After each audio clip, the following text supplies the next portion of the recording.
Yashodeep I S अकॅडमीच्या official YouTube चॅनलला, official प्लॅटफॉर्मला, ऑनलाईन प्लॅटफॉर्मला तुमचं सर्वांचं भारतीय नागरिकत्व या सेशनला आपण आजच्या स्टार्ट करतो आहे.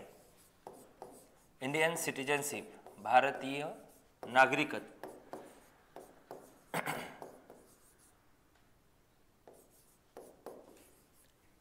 मित्रांनो, भारतीय नागरिकत्वासंदर्भात अर्थात नागरिकत्वाचे जे बेसिक्स आहेत ते आपण आजच्या यात एकूण 2 पार्टमध्ये हे लेक्चर आपण घेणार आहे. एक आजचा पहिला पार्ट राहील आणि मंडेचा दुसरा पार्ट राहील, सोमवारचा. उद्याला तुम्हाला ॲपला जे आहेत मुलं सर्वांना प्लस तुम्हाला नोट्स स्वरूपात, म्हणजे तुम्ही तिथून ते नोट्स डाउनलोड करू शकले पाहिजे तुमच्या इंटरनल स्टोरेजला. असं ते काय सेटिंग बिटिंग असते ऑन करायचं अशी मुलांची तक्रार होती, ते केलं आहे. तर तिथून तुम्ही नोट्स डाउनलोड करून प्रिंट काढून रीड करू शकता. तर भाग 1 भाग 2 त्यामध्ये म्हणजे अशा 2 नोट्स दिल्या जे बेसिकच्या आहेत. पुढे राहिलेल्या पार्टच्या नागरिकत्वापर्यंतच्या नोट्स तुम्हाला उद्याला आपण देऊन देऊ. दुसरी गोष्ट, नोट्ससोबत तुम्ही इतर जे सोर्सेस वापरता मटेरियल स्वरूपात, मग ते कुठलंही पुस्तक असो, पर्टिक्युलर एका लेखकाचं नाही, ते कुठलंही पुस्तक असो तुम्ही ते वाचण्यास हरकत नाही. जसं काल काही मुलांनी म्हटलं आहे की सर आम्हाला नोट्स द्या किंवा नोट्स डाउनलोड होत नाही आहे वगैरे वगैरे. ठीक आहे, तर नोट्स तुम्हाला मिळतील.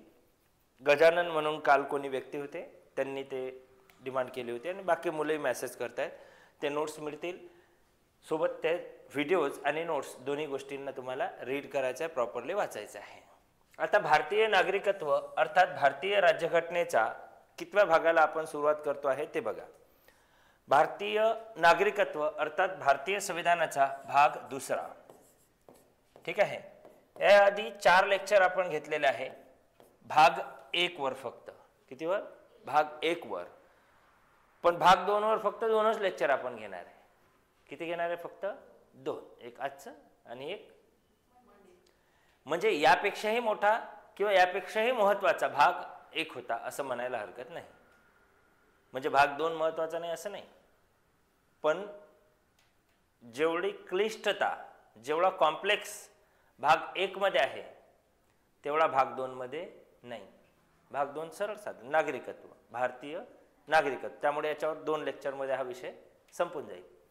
आणि हमखास जसं मी सांगितलं, एखादा प्रश्न आहे नागरिकत्वावर विचारला जातो, मग नागरिकत्वाचा एखादा कलम विचारेल, त्यामध्ये जोडायला विचारेल, किंवा नागरिकत्वाच्या टर्म्स विचारेल, काहीतरी विचारेल, तर त्या टर्म्सचा परिचयच आज आपण घेणार आहे.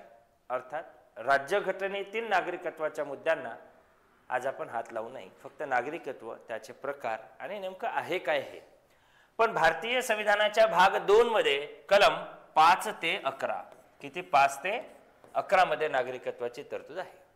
जसं भारतीय संविधानाच्या पहिल्या भागामध्ये काल मी सांगितलं मागील व्हिडिओमध्ये, भाग 1 संघराज्य, त्याचा भूप्रदेश, युनियन आणि त्याची सर्व टेरिटोरीज, कलम 1 ते 4. मग 1 मध्ये काय, 2 मध्ये काय, 3 मध्ये काय, 4 मध्ये काय, यावर आपण भाष्य केलं, बातचीत केली, समजावून सांगितलं, 4 व्हिडिओज टाकले, बघून घ्या. आता भारतीय संविधानाच्या भाग 2 मध्ये कलम 5 ते 11 हे कलम आपल्याला शिकणे आवश्यक आहे. म्हणजे कलम 5 मध्ये काय, 6 मध्ये काय, 7 मध्ये काय, असं करून आपल्याला 11 पर्यंत जायचं आहे.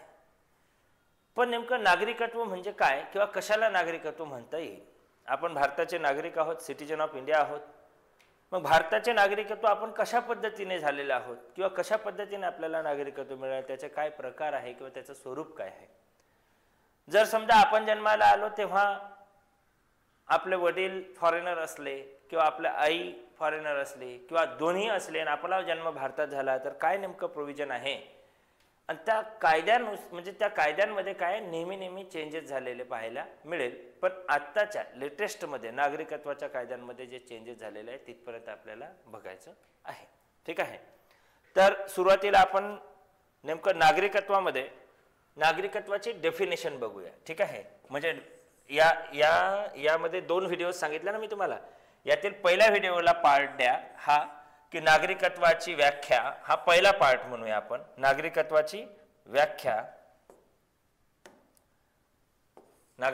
व्याख्या, स्वरूप आणि प्रकार. स्वरूप आणि प्रकार. नागरिकत्वाची व्याख्या, स्वरूप आणि प्रकार हेच महत्त्वपूर्ण गोष्टी आपण पाहणार आहोत. म्हणजेच काय, भारतीय संविधानामध्ये जे नागरिकत्व दिलेलं आहे, ठीक आहे, त्याच्या संदर्भात आपण बोलणार नाही. नागरिकत्वाची व्याख्या, स्वरूप, प्रकार आणि नागरिकत्वाचे लोप होणे, नागरिकत्वाचे लोप होणे म्हणजेच नागरिकत्व कुठल्या बेसनं निघून जाईल किंवा कुठल्या याच्यामध्ये नागरिकत्व राहील. मग नेमकं नागरिकत्वाची व्याख्या काय आहे, स्वरूप काय आहे, प्रकार काय आहे आणि नागरिकत्वाचा लोप कसा होऊ शकतो. समजा आपला भारतातील एखादा व्यक्ती आहे, त्या व्यक्तीने इथे भारतात असतानाच समजा एखादी अशी कृती केली की ज्या कृतीतून देशद्रोह हा सिद्ध होईल किंवा घटनाभंगावरून डायरेक्ट नागरिकत्वाचा प्रकार नाही होणार, त्याच्यावर कारवाई होईल, पोलीस प्रशासकीय जे काही कारवाई ती कारवाई होतील, पण त्याने देशद्रोह केलं अर्थात देशात राहून देशविघातक कृत्य केलं, तर त्या कृत्याला नेमकं शासन कशा पद्धतीनं सजा देईल हा एक विषय. दुसरं, इथे असताना त्याने दुसऱ्या देशाच्या नागरिकत्वाकडे अपील केलं आहे, ठीक आहे, भारतात राहून भारताच्या विरुद्ध कृत्य केलं आहे, समजलं आहे, किंवा इच्छेने त्यांना नागरिकत्व सोडायचं असेल, तर असे खूप सारे याच्यामध्ये नागरिकत्वाचे लोप होण्याच्या याच्यामध्ये आपल्याला मुद्दे पाहायचे आहे, प्रकार तर पाहायचे आहे. स्वरूप आणि व्याख्या हे आपण मौखिक स्वरूपात समजून घेऊ, ठीक आहे. स्वरूप आणि व्याख्या आपण मौखिक स्वरूपात समजून घेऊ. बेसिक एक पहिलं व्याख्या आहे, डेफिनेशन आहे म्हणून लिहायला हरकत नाही की महत्त्वाचे 2 मुद्दे लिहा की नागरिकत्व म्हणजे की असा देशातील व्यक्ती की ज्याला स्वतःचे राजकीय हक्क आहे. पूर्ण नाही लिहिलं तरी, असं शॉर्ट लिहिलं तरी चालेल. नागरिकत्व म्हणजे काय की असा कुठल्याही देशातील व्यक्ती म्हणजेच आपल्या देशातील व्यक्ती. आता नागरिकत्वाची व्याख्या आहे म्हणजे हे सर्व जगातील सर्व देशांना नागरिकत्व जिथे जिथे आहे तिथे लागू पडेल, ठीक आहे, की असा एखादा व्यक्ती की ज्याला स्वतःचे काय आहे राजकीय हक्क प्राप्त आहे, ठीक आहे, म्हणजे पॉलिटिकल राईट्स त्याला प्राप्त आहे, ठीक आहे, पॉलिटिकल राईट्स प्राप्त आहे किंवा त्याला शासनातर्फे घटनात्मक किंवा संविधानात्मक संरक्षण आहे. घटनात्मक किंवा संविधानात्मक काय आहे संरक्षण आहे. घटनात्मक किंवा संविधानात्मक संरक्षण आहे. तसेच तो राज्यसंस्थेला बांधील नाही. राज्यसंस्थेला म्हणजे शासनाला बांधील नाही. राज्यसंस्थेला बांधील नाही, ठीक आहे. चला समजलं काय सांगितलं व्याख्या. ऍक्च्युअली डेफिनेशनवर असं काही प्रश्न डिस्क्रिप्टिव्ह पेपरलाच येतात, राज्यसेवेला वगैरे. इथं तुम्हाला काही जास्त असं डिस्क्रिप्शन मध्ये विचारलं जाणार नाही, पण तुम्हाला ऑब्जेक्टिव्ह टाईपचे पेपर्स आहे, त्यामुळं तुम्हाला माहिती असणं फक्त आवश्यक आहे, कारण डिस्क्रिप्टिव्ह तुम्हाला लिहायचं काहीच नाही. की राज्यसंस्थेमध्ये काय सांगितलं की राजकीय हक्क त्याला प्राप्त असणे आवश्यक आहे. असा व्यक्ती की ज्याला स्वतःचे काय आहे राजकीय हक्क प्राप्त आहे, घटनात्मक किंवा संविधानात्मक त्या व्यक्तीला संरक्षण आहे, ठीक आहे, आणि तो राज्यसंस्थेला बांधील नाही, असा देशाचा नागरिक म्हणजे नागरिकत्व होय, किंवा असं देशातील त्या नागरिकाला मिळणे त्या व्यवस्थेला किंवा त्या सिस्टमला काय म्हणतात नागरिकत्व म्हणतात. मग तुम्हाला आता आपण नागरिक आहोत का बघूया. आपल्याला राजकीय हक्क आहे का? आपल्याला आहे का राजकीय हक्क? आहे. तुम्ही निवडणुकीत उभे राहू शकता, मतदान करू शकता, प्रचार करू शकता, प्रसार करू शकता, राईट. एखादा राजकीय पक्षही काढू शकता, प्रहार, युवा स्वाभिमान काय असेल ते सगळंच काढू शकता, काही प्रॉब्लेम नाही, ठीक आहे. तुम्हाला घटनात्मक किंवा संविधानात्मक संरक्षण आहे का? हो आहे. संविधानाने संरक्षण दिलंय. रस्त्यावर एखादी मुलगी चालली, कोणी तिला उचलून नेईल, नॉट पॉसिबल, समजलंय, कारण तिला घटनात्मक संरक्षण आहे. प्रशासन, पोलीस प्रशासन किंवा घटनेने त्यांच्या खांद्यावर ती जबाबदारी दिली आहे की देशहितासाठी देशातील नागरिकांचे संरक्षण करणे. समजले? सत्याला सत्याच्या मार्गाने, न्यायाच्या मार्गाने नेणे. घटनात्मक संविधानात्मक संरक्षण आहे याचा दुसरा अर्थ असाही होईल की तुम्हाला न्याय मागायचा असेल तर कुठे जाणार? ठक ठक कुठं वाजवणार? न्यायालयामध्ये. त्यालाही घटनात्मक संरक्षण म्हणता येईल. समजलं आहे? येतात लक्षात? म्हणजे तुम्हाला घटनात्मक संरक्षण आहे, राजकीय हक्क आहे आणि शासनाशी तुम्ही बांधील नाही. म्हणजे शासन तुम्हाला असं तुमच्या पायखुट्या बांधलेल्या नाही आहे शासनाने. बस म्हटलं की बस, उठ म्हटलं नाही, आम्ही म्हणेल तसं चालेल, कारण डेमोक्रेसी आहे. मग लोकशाहीमध्ये हे सगळं ज्या व्यक्तीला मिळते त्याला खऱ्या अर्थाने काय म्हणतात? नागरिकत्व म्हणतात. काय म्हणतात? नागरिकत्व, सिटिझनशिप म्हणतात. काय म्हणतात त्याला? नागरिकत्व. मग घटनात्मक संरक्षण, संविधानात्मक संरक्षण एकच शब्द आहे. राजकीय हक्क, पॉलिटिकल राईट्स किंवा राज्य व्यवस्थेशी आपण बांधील नसणे म्हणजे काय? म्हणजे काय? नागरिकत्व होय किंवा त्याची व्याख्या होय, हे ज्याला उपलब्ध आहे ते म्हणजे आपल्या नागरिकत्वाच्या व्याख्येत बसतो. ठीक आहे. मग याचं स्वरूप आपण बघूया की नेमकं कशा कशा पद्धतीने आपल्याला नागरिकत्वाच्या संदर्भात शासन फ्लेक्झिबिलिटी देते. ठीक आहे. आता जे बाहेरचे लोक आहे हे झालं आपलं. ठीक आहे. आउट ऑफ कंट्री आहेत, काही आपले बंधू आहेत, भावकी आहेत, ज्यांना आपण नॉन रेसिडेन्शियल इंडियन म्हणतो की भारताच्या बाहेर राहणारे आहेत किंवा आपल्या मूळ वंशाचे लोक इतर राष्ट्रांमध्ये राहतात.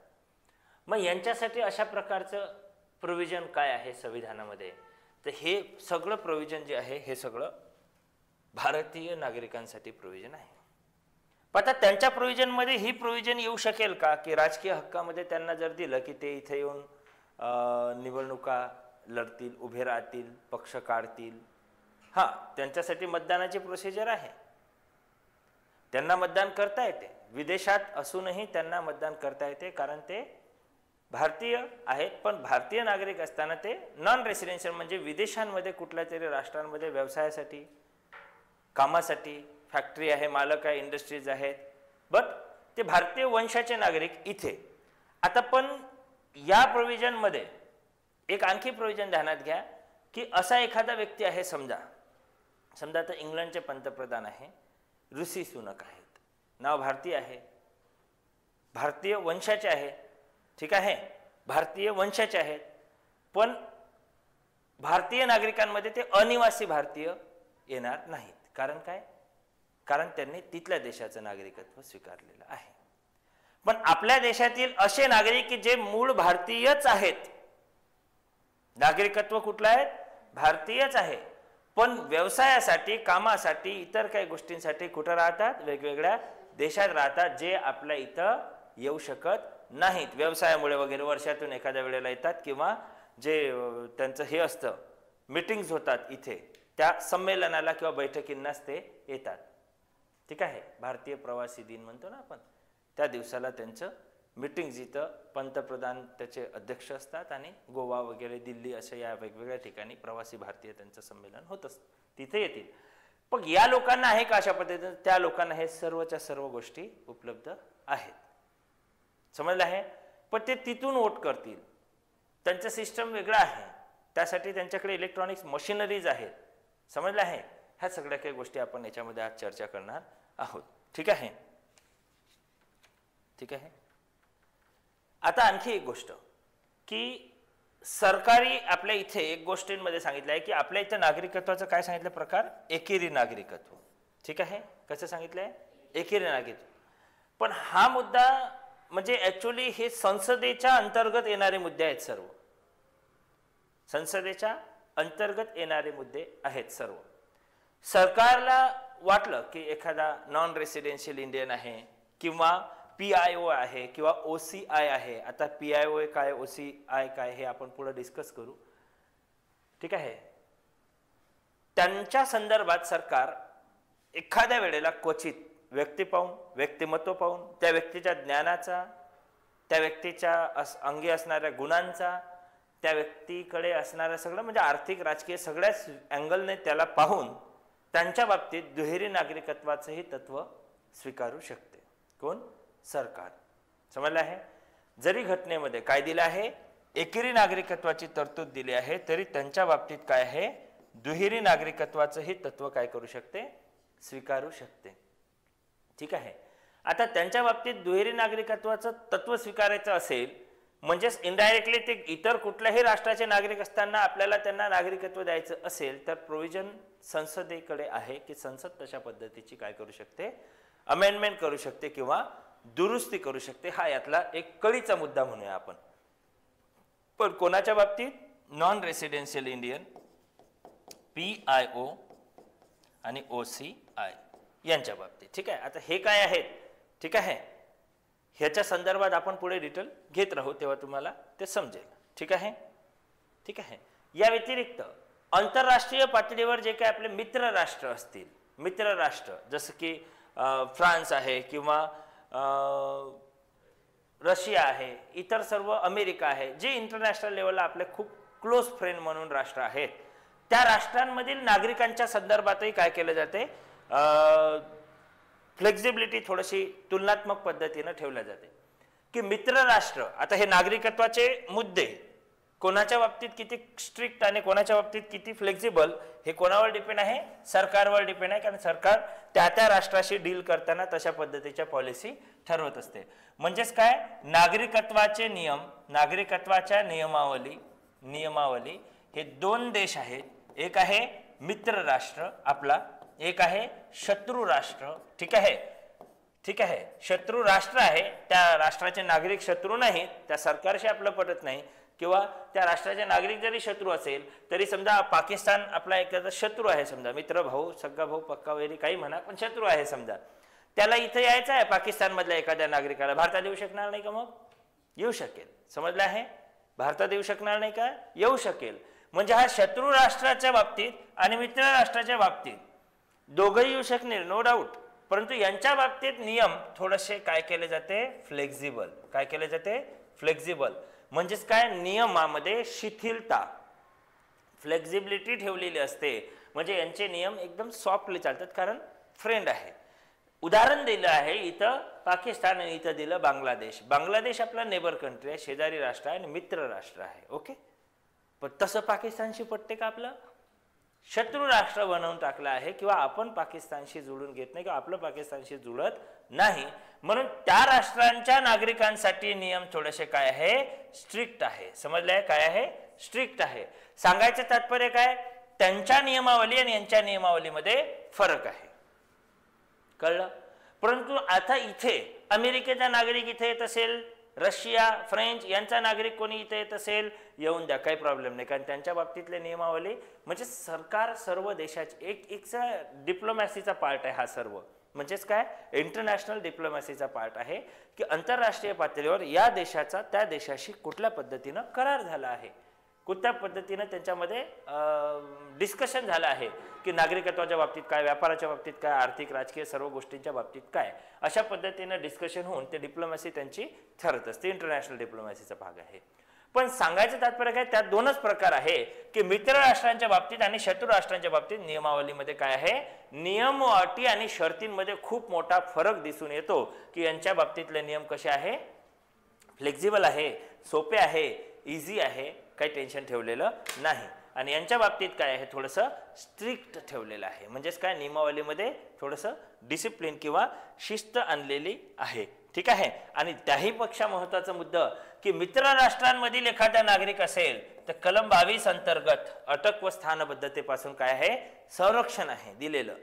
ठीक आहे. हा जो नियम आहे किंवा अटक व स्थानबद्धतेपासून संरक्षण हे आपल्याला जसं लागू आहे तसं मित्र राष्ट्रांनाही शासन काय करू शकते, लागू करू शकते. की तो व्यक्ती जरी इथं आला आणि त्याने चुकून बाय मिस्टेक एखादा इथं छोटा मोठा काही गुन्हा केला असेल किंवा त्यानं म्हणजे त्याला संरक्षण शासन देणार, कसं, अटक व स्थानबद्धतेचं संरक्षण त्याला कलम 22 अंतर्गत देईल. पण हेच ते आपला भारताचा नागरिक नाही तरी देईल, पण हेच जर शत्रू राष्ट्राचा असेल तर याला देणार नाही, कारण त्यांच्या बाबतीतली नियमावली वेगळी असेल.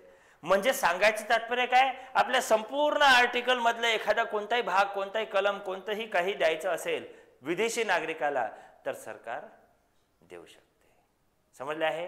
फक्त विजावर जरी तो इथं घुमा फिरायला आला तरी देऊ शकते, कारण ते राष्ट्र कसं आहे, मित्र राष्ट्र आहे. समजलंय काय आहे, मित्र राष्ट्र आहे.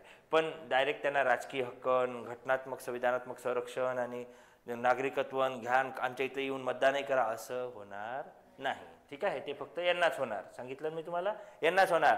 आणि दुहेरी नागरिकत्वाच्या बाबतीत असं होऊ शकते की एखाद्या व्यक्तीला, बाहेरच्या व्यक्तीला भारत सरकार मानद नागरिकत्व पण देते. मानद नागरिकत्व समजलं आहे. अर्थात मानद नागरिकत्व म्हणजे त्याचा सन्मान करते. ठीक आहे, जसं आपल्या म्हणजे काय म्हणून आपण सचिन तेंडुलकरला फ्रान्सचा लिजेंडरीज पुरस्कार, असे वेगवेगळे पुरस्कार मिळत असतात. ते सर्वोच्च नागरी पुरस्कार, जसं आपल्या इथं भारतरत्न आहे, तशा पद्धतीने आपण विदेशी लोकांनाही तशा पुरस्कार देऊ शकतो आणि त्यांना मानद भारताचं नागरिकत्व म्हणून आपण देऊ शकतो. पण मग त्यांचं काय होईल, दुहेरी होईल ना ते. पण तरी फ्लेक्झिबिलिटी ठेवलेली आहे त्याच्यामध्ये थोडीफार. पण हे सर्व ऑथॉरिटी कोणाला आहे, भारतीय संसदेला.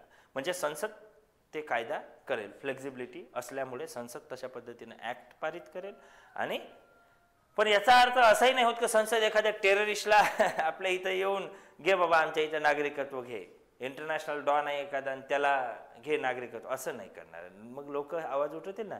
त्या व्यक्तीच्या ज्ञानाचा, त्या व्यक्तीच्या किमतीचा, त्या व्यक्तीच्याकडे असणाऱ्या सगळ्या गोष्टीचा फायदा जर आपल्या राष्ट्राला होत असेल तर एका पायावर भारत सरकार त्याला काय देईल, नागरिकत्व देईल. ठीक आहे, एका पायावर नागरिकत्व देईल, काही जास्त टेन्शन घेणार नाही. उदाहरण द्यायचं झालं तर पाकिस्तानी गायक मोहम्मद सामी नाव ऐकलं? हा, माहिती आहे का? नाही माहिती? अरे सिंगर माहित नाही का? तो काय सामी मोहम्मदच आहे ना त्याचं नाव. हा, सामी काय, कुठला गाणं आहे त्याचा? तो हेल्दी आहे, आता रोड झाला आहे तो. ठीक आहे, काय मेरे भी तो लिफ्ट करा दे, असं काहीतरी गाणं आहे ना ते, माहिती आहे का? मोहम्मद सामी नाही, काय नाव आहे त्याचं? हे सिंगर नाही आहे, काय नाव आहे? सामी काहीतरी आहे ना त्याचं. हा बहुतेक स्पोर्टमॅन आहे, क्रिकेटर आहे हा. अदनान सामी, हे नाही, मोहम्मद सामी नाही. कुठून आलं मध्येच? अदनान सामी, बघा बरं काय नाव आहे. आता त्यातलं माहिती नाही, hero heroine singer Adnan Sami. Adnan Sami हे मोहम्मद सामी हे स्पोर्टमॅन आहे, क्रिकेटर. तेच तर म्हटलं, हे कसं काय झाली गडबड. अदनान सामी काय आहे? अदनान सामी माहिती आहे ना? ठीक आहे, अदनान सामी नावाच्या ते सारेगमप लिटिल चॅम्प्सचा हे आहे ना, तो काय म्हणतात जज आहे ना, माहिती नाही का? तो व्हॉइस ऑफ इंडिया काहीतरी त्याचा प्रोग्राम आहे. तर अदनान सामीला काय केलं आपण, भारतीय नागरिकत्व. समजलंय? आता आपली टेनिस वाली मुलगी ती सानिया मिर्झा, तिने तिथल्या पाकिस्तानी क्रिकेटरशी विवाह केला. आता त्यांचं डिवोर्स झाला, काही प्रश्न नाही. पण विवाह केल्यावर तिने नागरिकत्व मात्र भारताचं सोडलं नाही किंवा पाकिस्तानचं स्वीकारलं नाही. जर तिने बाय मिस्टेक पाकिस्तानचं स्वीकारलं असतं तर इनडायरेक्टली भारताच्या नागरिकत्व मधून ते रिमूव्ह झाली असती, कारण आपल्या इथं कोणतं तत्व आहे. पण जर तिने भारतीय नागरिकत्व सोडून तिथलंही स्वीकारलं असतं, भारत सरकारला रिक्वेस्ट केली असते की मला ओके, तर भारत सरकार तेही करू शकलं असतं, करू शकते. याचा अर्थ दुहेरी नागरिकत्वाची तरतूद आपल्या इथं नाही आहे.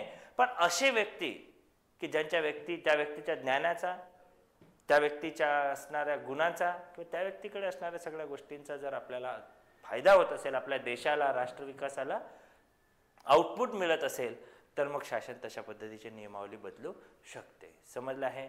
समजा एखादा विदेशातील व्यक्ती आहे, समजा माजी पंतप्रधान, माजी राष्ट्राध्यक्ष अमेरिकेचे डोनाल्ड ट्रम्प आहेत, त्यांना वाटलं नाही अमरावतीत येऊन राहतो, ठीक आहे, आणि नाही इथेच भारतातच यायचं आहे, तर येऊ शकते, राहू शकते. पण त्यांच्या बाबतीत भारत सरकार नियम काही असे जनरल लोकांसारखे नियम राबवणार नाही की 12 वर्ष वास्तव्य असलंच पाहिजे आणि तुम्हाला हे सगळं असलं. फक्त बेसिक काही गोष्टी आहेत, त्या राष्ट्रध्वज, त्याचा अभिमान किंवा आपले जे काही आपल्याला मूलभूत कर्तव्य आहेत त्याचे बेसिक्स त्यांना सांगितलं की ते ओके होऊन जाईल आणि त्यांना नागरिकत्व देण्यासारखं